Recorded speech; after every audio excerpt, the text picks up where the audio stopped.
यो चाहिँ टक्कसँगले हैन गाइचहरू यो चाहिँ के रे काप्राको रुख हैन अहिले चराचुरुङ्गी पुरै बसिरहेको छ। हिजो 2 दिन चाहिँ पुरै पानी परेको थियो हावा हुन्डरी चलेको थियो आज चाहिँ यस्तो मजाले खुलेको छ। यो चाहिँ काप्राको रुख हो। यहाँ चाहिँ 10 भारी जति घाँस आउँछ होला हैन। म अलि नजिक जान्छु है।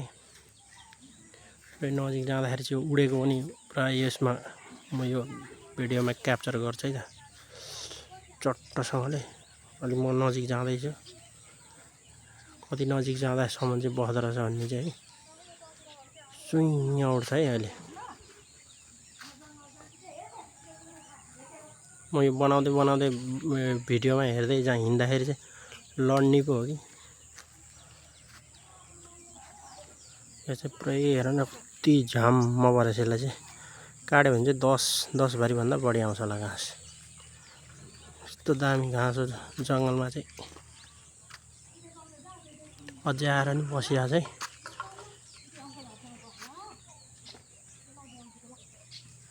यसमा चाहिँ खानेकुरा छैन पुरै कराइरहेछ।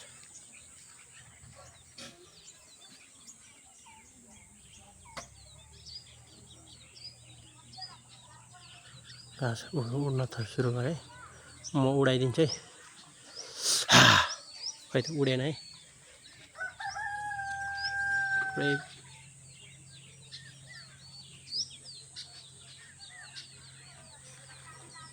अझै नजिक ल म यसलाई अलिकति जुम गर्छु है।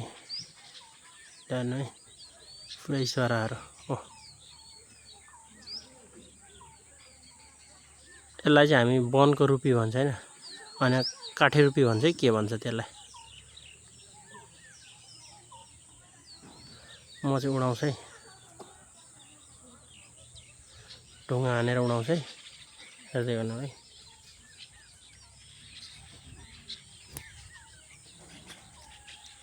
उड्यो।